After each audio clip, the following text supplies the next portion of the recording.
D'abord animatrice radio, Marion Cibla écrit ensuite pour la télé, chez Bouvard, pour Les Nuls et en coulisses au Palais Royal. Plus tard, elle fait du casting et revient à ses premières amours en étant chroniqueuse au Fou du Roi, aux côtés de Stéphane Bern. Depuis 2000, elle écrit régulièrement pour Nuit Noire et Au Fil de l'Histoire. Dans Au Fil de l'Histoire, elle nous fait toujours découvrir des personnalités hors du commun et souvent peu connues du grand public. Je vous invite la nuit dans une forêt profonde. Une femme foule les feuilles mortes en traînant un cadavre. Nuit Noire, Patrick Liégibel, La forêt magique de Marion Cibla.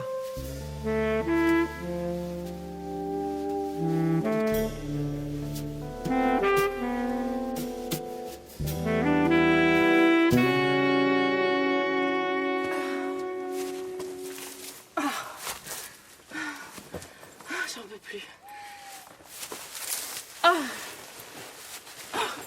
Combien elle pèse cette tasse P?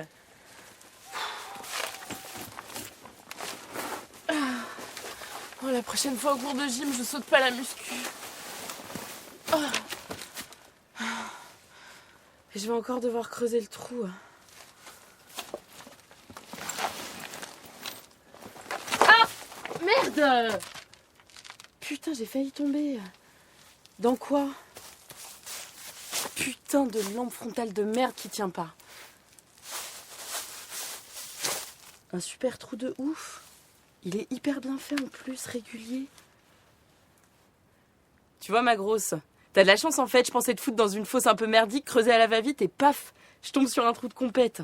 Putain, je vais jouer au loto.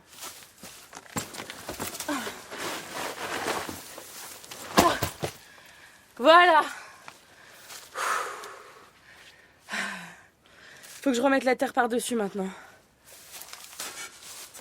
Bah elle est où cette conne de terre? Putain, c'est pas vrai. Vous vous demandez ce que vous faites? Vous m'avez fait peur. Vous êtes pas bien de surprendre les gens comme ça? Mais quel idiot, bien sûr. La prochaine fois, je mettrai un gyrophare sur ma tête.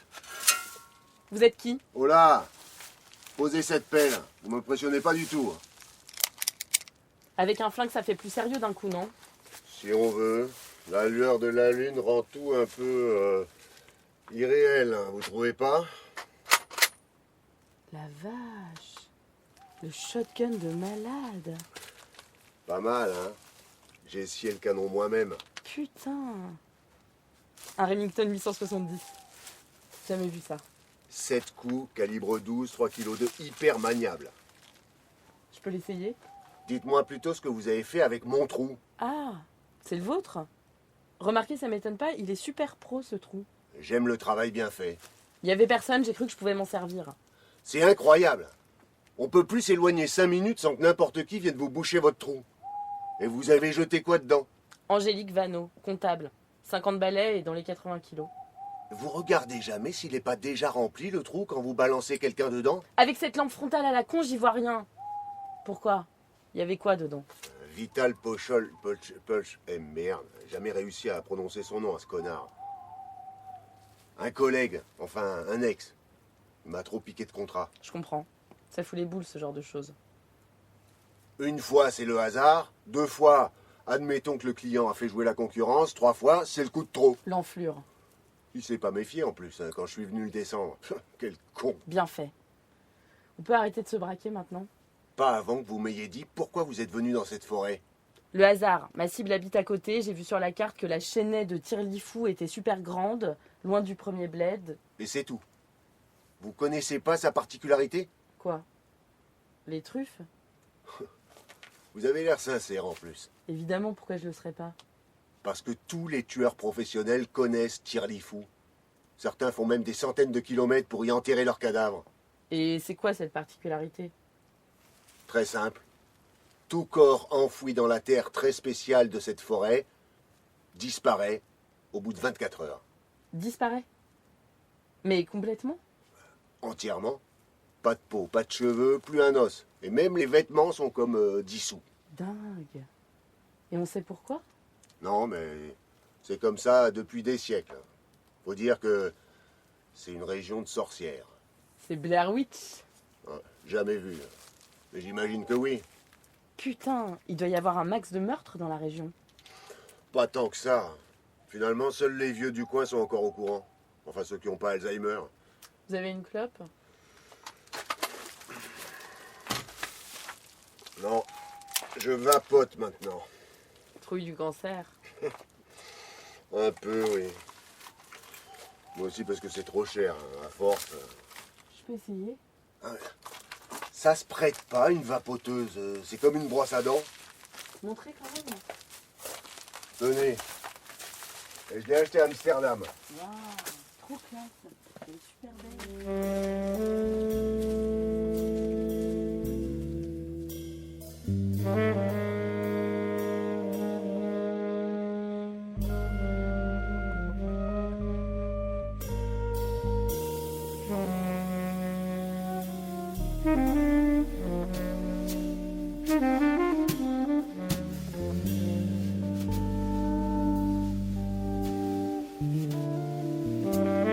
Enlevez vos mains de mes fesses, tout de suite.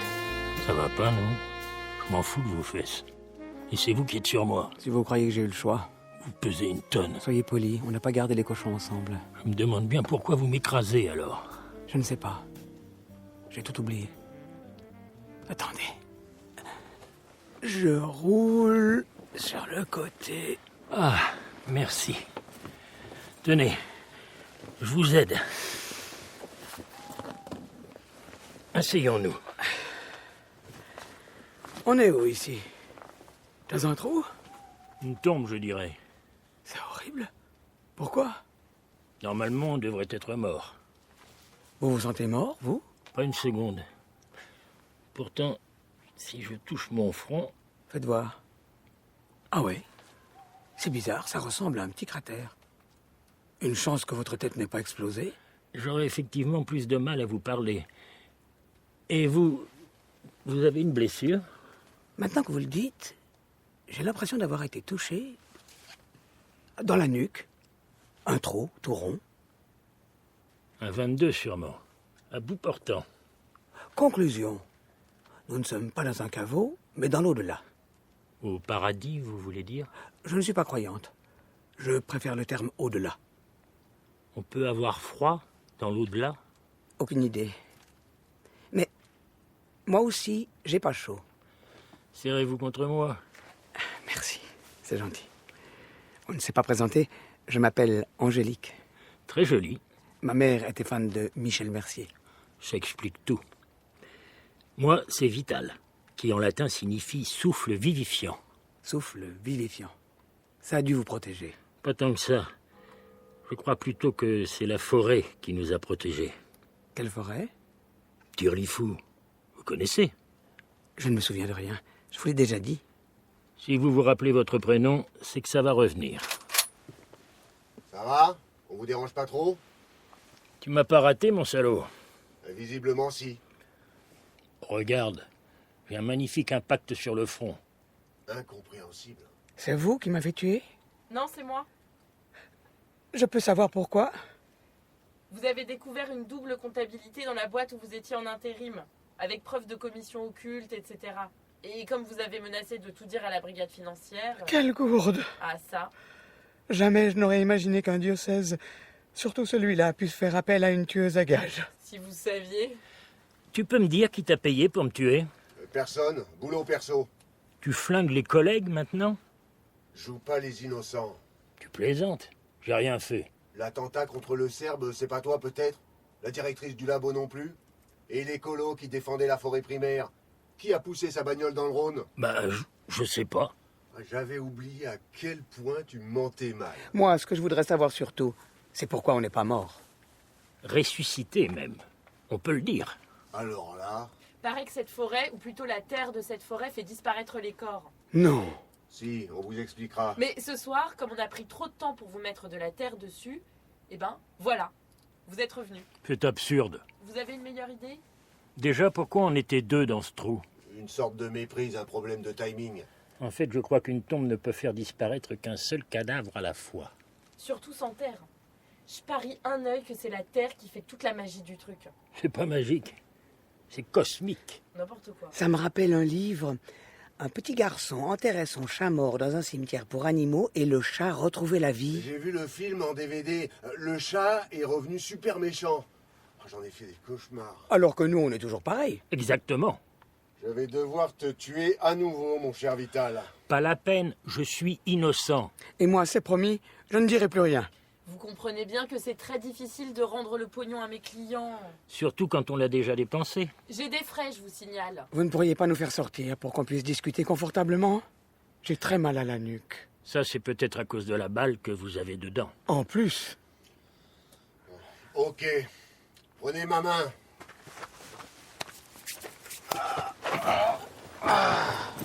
Merci. j'ai un peu la tête qui tourne. Normal, vous revenez d'entre les morts. C'était comment d'ailleurs? Je me le suis toujours demandé. Comme si tout s'éteignait autour de moi et que je devenais aveugle et sourd en une fraction de seconde. Et après? Après, rien. Je me suis réveillé dans ce trou avec Angélique sur moi. Désolé. Je vous en prie. Et pour vous, Angélique, c'était comment la mort? Aucune idée, je vous le répète. J'ai tout oublié. Vous avez été touché au cervelet. Ça doit expliquer l'amnésie.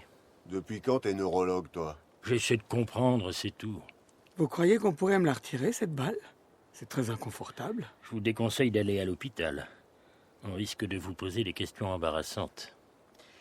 Vous ne voulez vraiment pas que je vous achève, hein? Non. S'il vous plaît, j'ai compris la leçon. Dès que je rentre chez moi, je déménage et je pars dans une autre région sans rien dire. Le problème, c'est qu'on m'a payé pour un boulot que je n'ai pas terminé. Et ça vous pose un problème moral? Je comprends. Je rigole. Putain, vous courez pas, vous. Quand on vous fait marcher, vous cavalez, hein. Mais je vais quand même vous tuer à nouveau. J'ai des principes.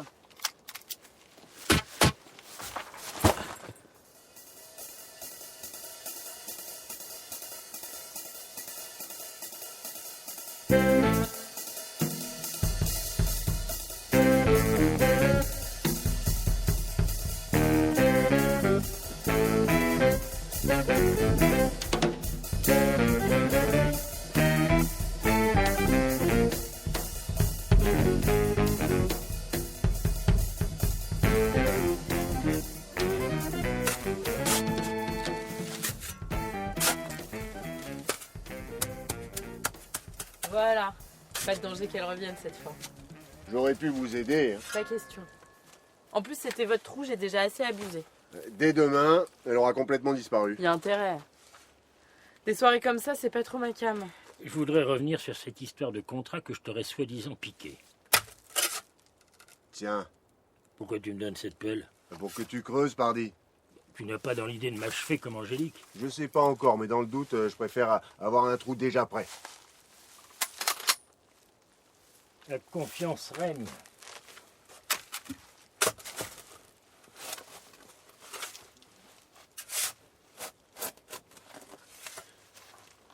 Donc, pousser la voiture d'une cible dans un fleuve, ça serait pas un peu ton style? Comme si je l'avais inventé. C'est vrai. C'est hyper banal. Surtout pour simuler un accident. Bon, merci mademoiselle, mais je vous ai pas demandé de commenter. Je disais juste ça pour faire la conversation. Au fond, je m'en bats les couilles. Est-ce que vous pouvez être vulgaires, les filles d'aujourd'hui? Désolée, j'ai pas été éduquée. Vos parents étaient trop laxistes. Je sais pas, ils m'ont abandonnée. Ouais, mais moi aussi, j'ai été employé, mais on m'a quand même appris la politesse. Vous avez eu du pot? Moi, on m'a appris à faire plaisir aux mecs, si vous voyez ce que je veux dire. Et très jeune. Ah, c'est moche. Vous n'avez pas eu envie de les retrouver, vos parents? Bon, répondez-lui, sinon il va jamais finir. J'ai réussi à revoir ma mère, du côté de la frontière belge. Elle faisait du petit trafic de merde et du recel. Du côté de la frontière belge? À Bray-Dunes. Elle est flamande? Ouais. Trop naze. Un accent de merde. J'entravais à peine ce qu'elle me disait. Tu creuses ou tu discutes? Une seconde. Et votre père? Elle a juste eu le temps de me dire qui c'était avant que je la plante. Pourquoi t'arrêtes de creuser? Tu sais, depuis longtemps? 1 an. Et qu'est-ce que vous racontez? Alors ce soir, tout ça s'était organisé. Tu ne vas pas me croire. pas du tout. Et vous m'expliquez? Le hasard total. J'ai halluciné quand il a prononcé, enfin, essayé de prononcer ton nom.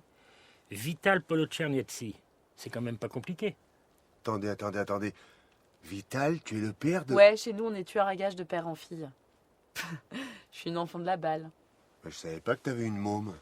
Moi non plus. Ce n'est pas ce que Minkel m'a dit, tu sais, celle que tu as laissée tomber comme une merde quand elle t'a annoncé qu'elle était enceinte. C'est faux.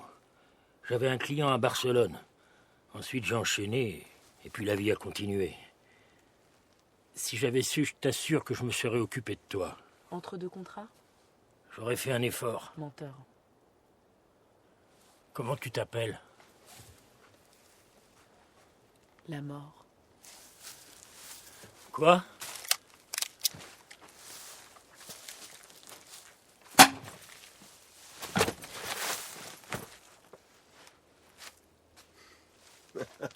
Dis donc, tu rigoles pas, toi? Moi, je t'aurais bien demandé ton prénom, mais j'ai peur maintenant. Hein. Vitali. IE à la fin. Fallait croire qu'elle aimait vachement mon père, ma bolosse de mère, pour m'appeler comme lui. T'aurais pu lui dire. Ça lui aurait fait plaisir. Et puis quoi encore? J'ai jamais supporté les faux culs. Il est tombé dans son trou, c'est déjà ça de moins à faire. Il était peut-être sincère. Non. Avant de mourir, ma mère m'a montré une lettre qu'il avait envoyée pour lui dire qu'il se foutait qu'elle soit en cloque. Il s'en souvenait même pas, ce bâtard. Ouais. C'est vrai que c'était un sale sournois. Mais je sais bien que c'est lui qui a buté le Serbe, la nana du labo et les colos à la noix. Non. C'est moi. Quoi? Je savais que tu ne laisserais pas passer ça, que tu te vengerais. À l'époque, tu es mon père, même si c'est un salaud, j'aurais pas pu.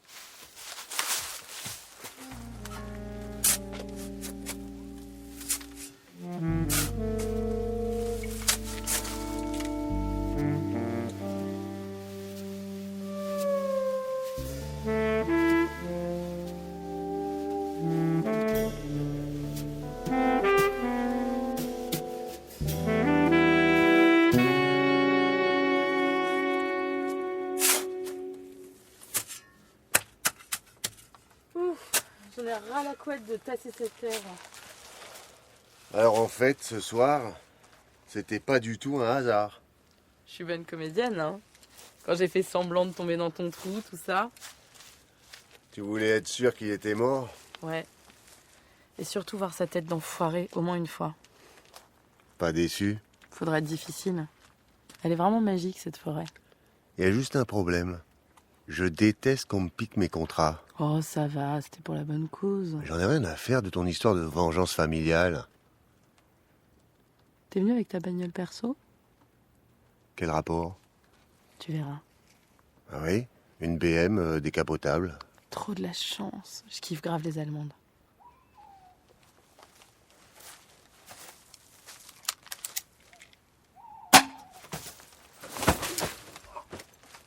Merde! J'aurais dû lui demander où il avait garé sa caisse. Vitali, ma vieille, t'es nulle par moment. Bon. Ses clés de voiture. Voilà. Et la vapoteuse. Ça se prête pas, c'est comme une brosse à dents. Quel bouffon. Salut mon pote. Un concurrent de moins, c'est tout bénef. Par contre, je vais me faire chier à creuser un trou. D'un autre côté, c'est bon pour mes bras vu que j'ai séché les cours de muscu.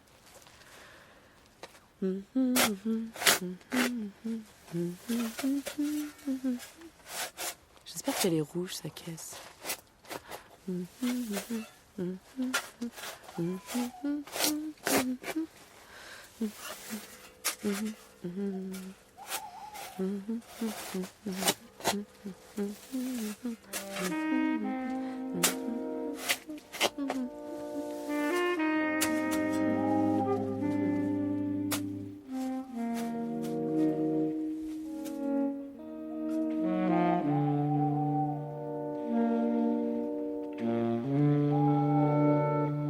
C'était Nuit Noire de Patrick Liégibel, La forêt magique de Marion Cibla, avec Sarah Le Picard, la tueuse, Laurent Dols, le tueur, Martine Chambaché, Angélique, Jean Aucotrel, Vital. Bruitage, Bertrand Amiel. Prise de son, montage, mixage, Bruno Mourlan, Jean du Cimetière. Assistante à la réalisation, Clémence Bûcher. Réalisation, Étienne Vallès. Dans un